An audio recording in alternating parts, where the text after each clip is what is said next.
एक छोटी सी बात आप याद रखिएगा, हमारे पास जब हम operating ratio and operating profit ratio की बात करते हैं तो ये हमारे पास ऑपरेटिंग एक्सपेंसेस हैं और ये हमारे पास ऑपरेटिंग प्रॉफिट है। ठीक है, अब अगर हमारे पास सेल में से ऑपरेटिंग एक्सपेंसेस घटाएंगे तब हमारे पास ऑपरेटिंग प्रॉफिट आता है। ठीक है, हमारे पास दोनों का जोड़ देख दिया जाए, इन दोनों का जोड़ कर दें तो हमारे पास सेल आएगा। ये बात क्लियर है, यानी operating ratio and operating profit ratio 100। अगर आपको ऑपरेटिंग रेशियो 70 आ जाता है तो ऑपरेटिंग प्रॉफिट कितना होगा 30। ये बात तो आप छोटी सी है वैसे समझ गए होंगे। तो आप ऑपरेटिंग रेशियो से, इसका मतलब ये अगर आपके पास ऑपरेटिंग प्रॉफिट 30% है, इसका मतलब ऑपरेटिंग खर्चे कितना है 70% है। अब याद रखिएगा ऑपरेटिंग खर्चों की बात कर रहे हैं, जैसे मैंने इस क्लास को शुरुआत में बताया था,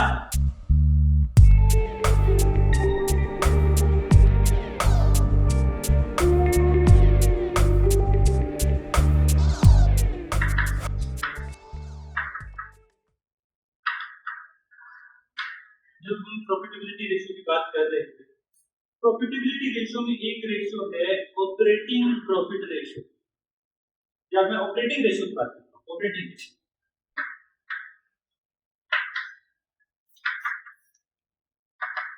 तो यहां पर मैंने बोला था operating expenses divide by net sales multiply by 100। अब इससे रिलेटेड कुछ कंफ्यूजन है स्टूडेंट, ये क्या है? अगर आप बुक में देखेंगे इसे तो बुक में क्या कर रखा है, इसको cost of goods sold plus operating profit divide by net cell ऐसा लिखा हुआ है, मल्टीप्लाई बाय 100। एक्चुअल में कॉस्ट ऑफ गुड्स सोल्ड भी ऑपरेटिंग एक्सपेंसेस ही होता है, बट डायरेक्ट नेचर का, क्योंकि ये डायरेक्ट नेचर का है, डायरेक्ट एक्सपेंसेस है, और ये हमारे इनडायरेक्ट एक्सपेंसेस है। इस वजह से अलग अलग बुक्स में अलग अलग तरीके से इसको एक्सप्लेन किया गया। काफी बुक्स में जब ऑपरेटिंग एक्सपेंसेस की बात करते हैं तो ऑपरेटिंग एक्सपेंसेस का मतलब cost of goods sold plus operating profit ही होता है, बट काफी बुक्स में ऑपरेटिंग प्रॉफिट को अलग और कॉस्ट ऑफ गुड्स सोल्ड को अलग ट्रीट किया गया है, दोनों ऑपरेटिंग एक्सपेंसेस। इसी वजह से हम ऑपरेटिंग रेशियो में ऑपरेटिंग एक्सपेंसेस में कॉस्ट ऑफ गुड्स सोल्ड और operating profit, operating expenses sorry profit लिखा है एक्सपेंसेस, दोनों ही हमारे लिए जाते हैं। बट जब हम सिर्फ ऑपरेटिंग एक्सपेंसेस की बात करेंगे तो ऑपरेटिंग एक्सपेंसेस में सिर्फ दो खर्चे, पहला सेलिंग एंड डिस्ट्रीब्यूशन एक्सपेंसेस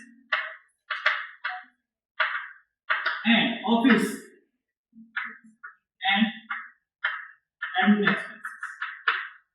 क्योंकि जब हम सिर्फ ऑपरेटिंग एक्सपेंसेस की बात करते हैं, ऑपरेटिंग बट इनडायरेक्ट, इस फार्मूले को आप बदल लो, इस फार्मूले को आप बदल लो, आपके लिए थोड़ा सा आसान हो जाएगा चीजों को समझना। आप cost of goods sold plus operating expenses इससे बोल दो तो चीजों को समझना आपके लिए बहुत आसान हो जाएगा। ठीक है वही चीज, अलग अलग चीज, यानी ऑपरेटिंग एक्सपेंसेस का मतलब selling and distribution expenses and office and administration expenses. कोई डाउट है? तो हम आगे चलते हैं। देखो यहां पर मैंने क्यों बोला है, देखिए जब हम सेल्स में से, नेट सेल में से टोटल ऑपरेटिंग एक्सपेंसेस लेस करेंगे तो हमारे पास ऑपरेटिंग प्रॉफिट आए। टोटल ऑपरेटिंग एक्सपेंसेस में दो चीजें शामिल है, cost of goods sold plus operating expenses. ठीक है, अब यहां पर अगर नेट सेल में से cost of goods sold less करते हो तो ग्रॉस प्रॉफिट, और फिर ऑपरेटिंग एक्सपेंसेस ऐड करते हो, लेस करते हो तो ऑपरेटिंग प्रॉफिट आता है। ठीक है, मैं ऑपरेटिंग एक्सपेंसेस में, टोटल ऑपरेटिंग एक्सपेंसेस में कॉस्ट ऑफ गुड्स सोल्ड और ऑपरेटिंग एक्सपेंसेस इस वजह से लेता हूं क्योंकि ऑपरेटिंग एक्सपेंसेस डायरेक्ट और इनडायरेक्ट दोनों नेचर के होते हैं। जब हम ऑपरेटिंग एक्सपेंसेस की बात कर रहे हैं, अकेले ऑपरेटिंग एक्सपेंसेस की बात कर रहे हैं, तो वो सिर्फ और सिर्फ कौन से वाला हो जाएगा, इनडायरेक्ट नेचर, और कॉस्ट ऑफ गुड्स सोल्ड भी हमारा ऑपरेटिंग है, बट किस नेचर का है वो? Direct nature. ठीक है, दोनों ही बिजनेस से रिलेटेड है। बेटा operating expenses include depreciation and amortisation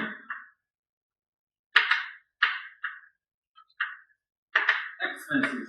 अब देखिए क्यों, जब हम ऑपरेटिंग एक्सपेंसेस की बात कर रहे थे, वहां सेलिंग एंड डिस्ट्रीब्यूशन एक्सपेंसेस और ऑफिस एंड एडमिनिस्ट्रेशन एक्सपेंसेस दोनों ही आते हैं। अब हमारे पास जो डेप्रिसिएशन है और अमोर्टाइजेशन एक्सपेंसेस है वो ऑफिस एंड एडमिनिस्ट्रेशन के खर्चे हैं।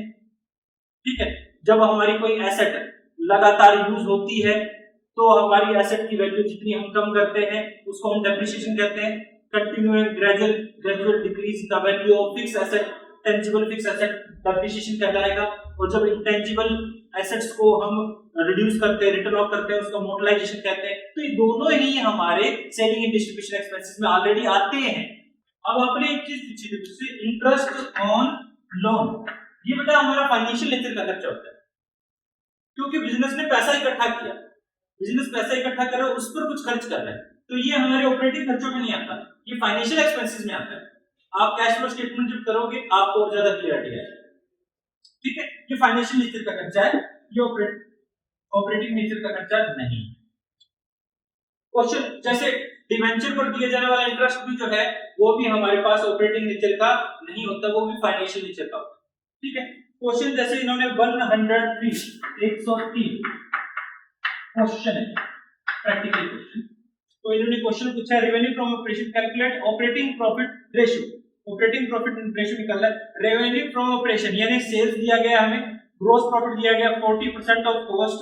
ठीक है, तो हमारे पास सेल्स दिया गया है, सेल्स है बेटा 7 लाख, हमें ग्रॉस प्रॉफिट दिया गया है 40% ऑन कॉस्ट। तो पता लगा सकते हो क्या? कैसे पता लगाओगे? आप जानते हो कॉस्ट प्लस ग्रॉस प्रॉफिट हमारे पास सेल्स होता है। अगर कॉस्ट का यानी 100 प्लस 40 140 ले लें तो यहां से क्या करें, अब सेल जो है, सेल हमें दी गई 7 है, इसको 140 से डिवाइड करो और हमें क्या निकालना है, ग्रॉस प्रॉफिट 40 से मल्टीप्लाई कर दो, 2 लाख पक्का 2 लाख हमारे पास क्या आ जाता है, ग्रॉस प्रॉफिट आ जाता है। अच्छा, इसके बाद हमें कहता है office and administration expenses, selling expenses, interest on debenture. तो हम ये दोनों ही खर्चों को जो हमारे पास ऑपरेटिंग खर्चे हैं, ऑपरेटिंग एक्सपेंसेस, उनको लेस कर देते हैं तो हमारे पास क्या आ जाएगा, ऑपरेटिंग प्रॉफिट आ जाएगा। हां जी, इसमें हम तो अपन कुछ और नहीं निकाल सकते, सेल दिए ये ग्रॉस प्रॉफिट दिया, निकाल लो, तुम क्वेश्चन की लेफ्ट करते हो, ग्रॉस प्रॉफिट से दोनों कुछ से लेस करना है, 30,000 46,000,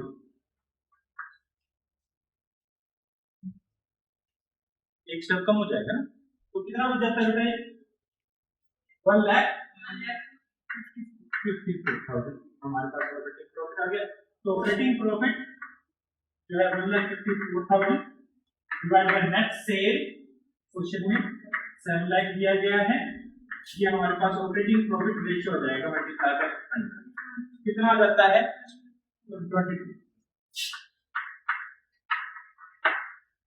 सर जैसे टोटल ऑपरेटिंग एक्सपेंसेस आता है तो उनको सब जॉइन करेंगे क्या अपने net cell minus total operating expenses आता है तो कर तो रखा है। ग्रॉस प्रॉफिट में जब हमने 60% की बात की तो हमारा कॉस्ट ऑफ गुड्स सोल्ड हो गया, वो ऑलरेडी लेस कर रखा है, दोबारा से क्यों लेस करोगे आप? Gross profit cost of goods sold less करने के बाद आया तो दोबारा से लेस नहीं करोगे ना, तो सेल में से अब पहले आप कॉस्ट ऑफ गुड्स सोल्ड निकालो, फिर ये आप ऐड करो, फिर दोबारा से लेस करो, इसलिए थोड़ा सीधा सीधा चलो। सभी फार्मूले एक जैसे हैं, कौन कौन से थे, operating profit ratio, operating ratio और क्या था, नेट प्रॉफिट रेशियो और ग्रॉस प्रॉफिट रेशियो, ये सारे फार्मूले हम कर चुके हैं। अब इनसे रिलेटेड हम क्वेश्चन कर रहे हैं। देखिए क्वेश्चन है 94, इलिस्ट्रेशन नंबर 94। क्वेश्चन में कहता है रेवेन्यू फ्रॉम ऑपरेशन, यानी क्या दिया गया है बेटा, रेवेन्यू फ्रॉम ऑपरेशन सेल दिया गया है।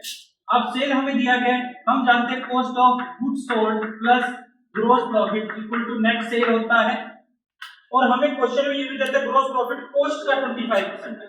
कॉस्ट अगर 100 है तो ये 25 और ये 125। अगर नेट सेल दिया गया है, नेट सेल क्वेश्चन में हमें देता है 4 लाख,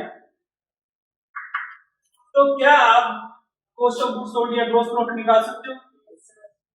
ग्रॉस प्रॉफिट निकालने बिल्कुल आसान है, क्योंकि नेट सेल है, ये 125 है, तो इसे हमारे पास ग्रॉस प्रॉफिट क्या होगा, 4 लाख को 125 से डिवाइड करोगे और 25 से मल्टीप्लाई करोगे, कितना वैल्यू आ जाती है? 80,000। तो ये आपका ग्रॉस प्रॉफिट आ जाता है। अब आप ग्रॉस प्रॉफिट रेशियो निकाल सकते हैं।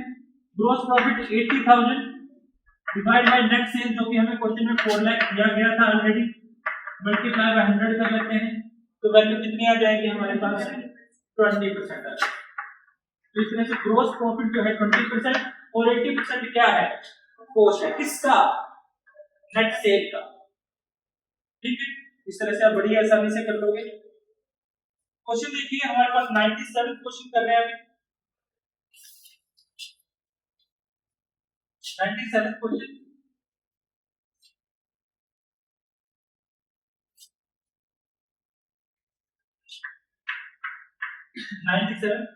नाइन्टी सेवन में क्या कहता है? 97 में कहता है opening inventory 60,000, closing inventory 10,000, trade inventory turnover ratio 8 times. तो हमें ओपनिंग स्टॉक क्वेश्चन में 60,000 दिया गया है, क्लोजिंग स्टॉक क्वेश्चन में हमें 1 लाख दिया गया है, और इन्वेंटरी टर्नओवर रेशियो क्वेश्चन में 8 टाइम्स दिया गया है। आगे क्वेश्चन में कहता है सेलिंग प्राइस 25% अबव कॉस्ट। ठीक है, हमें क्वेश्चन में, अब यहां देखिए, जो cost goods sold plus gross profit net sale होता है। अगर कॉस्ट 100 है तो ग्रॉस प्रॉफिट सेलिंग प्राइस जो है वो कितना है? 25% अबव कॉस्ट है। ये कॉस्ट का 25% अबव करे तो 125% क्या है? 125 क्या है? Net cell. यहां तक तो कोई प्रॉब्लम नहीं होगी बच्चे। कैलकुलेट ग्रॉस प्रॉफिट रेशियो, हमें ग्रॉस प्रॉफिट कैलकुलेट करना है। ग्रॉस प्रॉफिट रेशियो जो कि gross profit divide by net cell multiply by 100 होता है। तो क्या क्वेश्चन में हमारे पास, यहां देख रहे हो आप, इन्वेंटरी टर्नओवर रेशियो का फार्मूला क्या होता है? Cost of goods sold divide by average inventory. अब क्या जरूरत की चीजें हमें पता है? हाँ जी, हमें यहां से हम क्या निकाल सकते हैं? एवरेज इन्वेंटरी निकाल सकते हैं। कैसे? Opening stock plus closing stock divide by 2, जो कि 60,000 प्लस 1 लाख डिवाइड बाय 2, तो 80,000 हमारे पास ये आ जाता है। कोई डाउट है? यहां पर हम cost of goods sold divide by average inventory जो कि है 80,000 लिख लेते हैं। तो हम जानते हैं ये वैल्यू हमें कितनी दी गई है? 8 टाइम, तो 8 के बराबर। अब हम क्रॉस मल्टीप्लाई करें, तो क्रॉस मल्टीप्लाई करेंगे कॉस्ट ऑफ गुड्स सोल्ड जो है हमारे पास 8 मल्टीप्लाई बाय 80,000, तो कॉस्ट ऑफ गुड्स सोल्ड हमने निकाल लिया 40,000।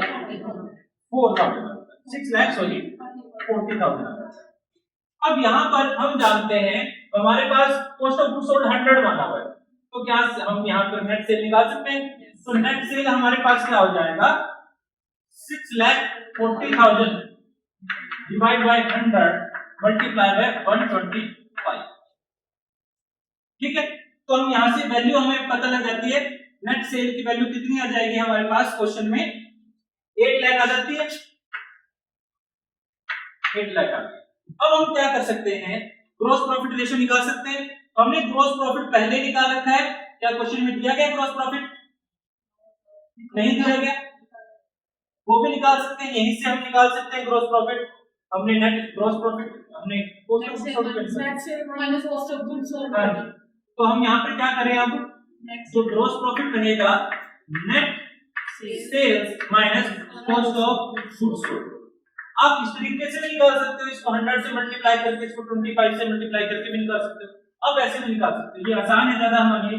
नेट सेल हमें क्वेश्चन में 8 लाख जो है हमने निकाल रखी थी। Cost of goods sold 6 lakh 40,000 है, तो 1 लाख 60,000 हमारे पास ग्रॉस प्रॉफिट आता है। यहाँ पर पुट करें 1,60,000 divide by 8 lakh multiply by 100, कितना हो जाएगा 20% हमने निकाल लिया ग्रॉस प्रॉफिट रेशियो।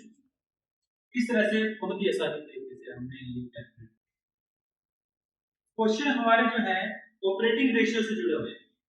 अब जो है हमारे पास ऑपरेटिंग रेशियो से जुड़े हुए एक छोटी सी बात आप याद रखिएगा, हमारे पास जब हम operating ratio and operating profit ratio की बात करते हैं तो ये हमारे पास ऑपरेटिंग एक्सपेंसेस हैं और ये हमारे पास ऑपरेटिंग प्रॉफिट है।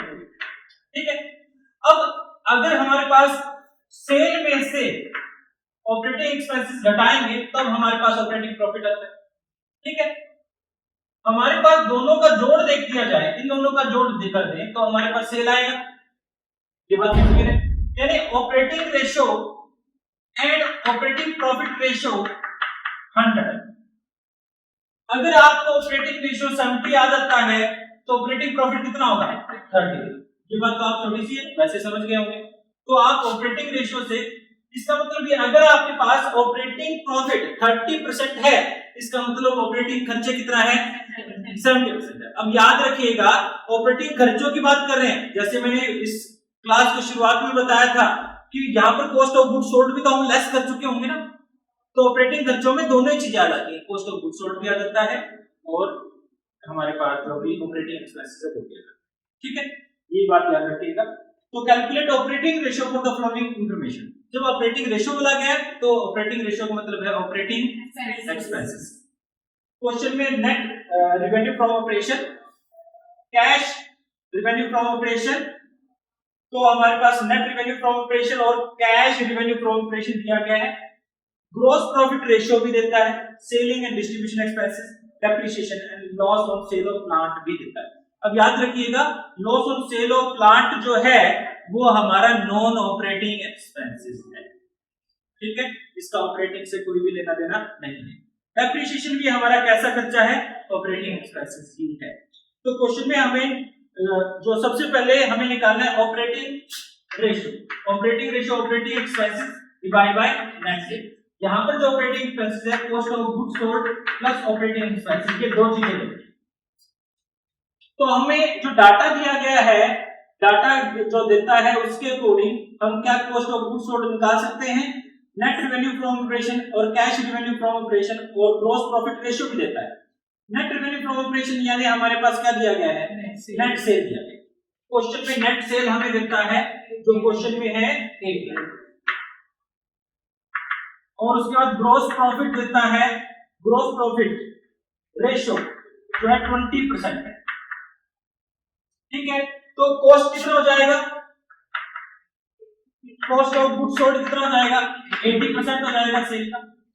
तो सीधा सीधा आप कर सकते हैं cost of goods sold net cell multiply by हमारे पास 80%, तो जो कि हमारे पास 8 लाख रुपीस का 80% करें, 80/100 कर देते हैं तो 6,40,000 आ जाता है।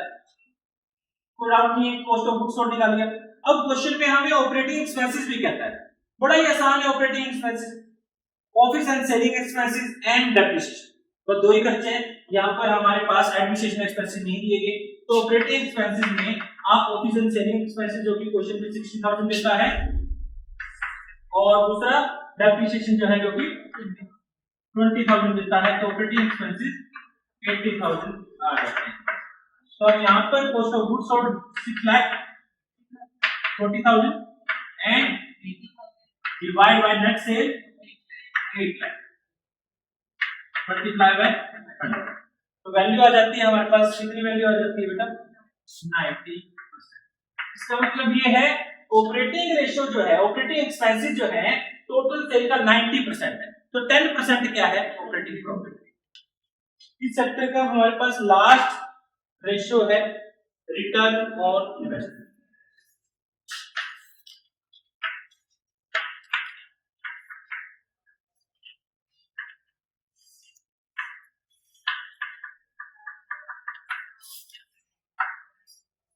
आपको याद होगी फार्मूले क्रैमिंग ना करें, उस क्लास में मैंने आपको रिटर्न ऑन इन्वेस्टमेंट से रिलेटेड कुछ बात बताई थी। देखिए इन्वेस्टमेंट क्या है, इन्वेस्टमेंट वो है जो बिजनेस में टोटल पैसा लगाया गया है।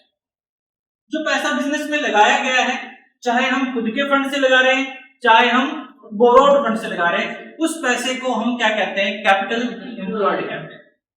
उस पैसे से हमें एक्चुअल में रिटर्न कितना मिल रहा है, जो हमने इन्वेस्ट किया है मनी, यानी कैपिटल एम्प्लॉयड जो है, कैपिटल इन्वेस्टेड जो है, उस पैसे से हमें इंटरेस्ट रिटर्न कितना मिल रहा है, हम कितना पैसा कमा रहे हैं।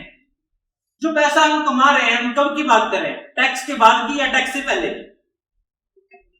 टैक्स से पहले, ठीक है। टैक्स के बाद की बात कर रहे हैं या टैक्स के पहले की बात कर रहे हैं? जाहिर सी बात है हम टैक्स से पहले की बात कर रहे हैं। तो हमारे पास जब रिटर्न ऑन इन्वेस्टमेंट निकालेंगे तो प्रॉफिट वो प्रॉफिट जो हमने कमाया है हर प्रकार के इंटरेस्ट और टैक्स देने से पहले, और जितना पैसा लगाया गया था, इन दोनों चीजों के बीच में रिलेशन बनाता है। रिटर्न ऑन इन्वेस्टमेंट किस चीज के बीच में रिलेशन बना रहा है? जो पैसा हमने एक्चुअल में लगाया है बिजनेस में और उससे हम कितना पैसा कमा रहे हैं। जो पैसा कमाया है टैक्स और इंटरेस्ट देने से पहले हमने एक्चुअल में कितना कमाया है, उन दो चीजों के बीच के रिलेशन को बताता है रिटर्न ऑन इन्वेस्टमेंट। नाम से भी पता चलता है हमने जितना पैसा इन्वेस्ट किया है उसके ऊपर हमें कितना इंटरेस्ट रिटर्न मिल रहा है। तो इसका फॉर्मूला क्या रहेगा हमारे पास, profit before interest and tax divide by capital employed, ठीक है। मल्टीप्लाई बाय 100 कर सकते हो, इसकी जरूरत वैसे कर पाते हैं, उसकी भी कर पाते हैं। आप जो परसेंटेज निकालने के लिए कहो तो इसको 100 से मल्टीप्लाई।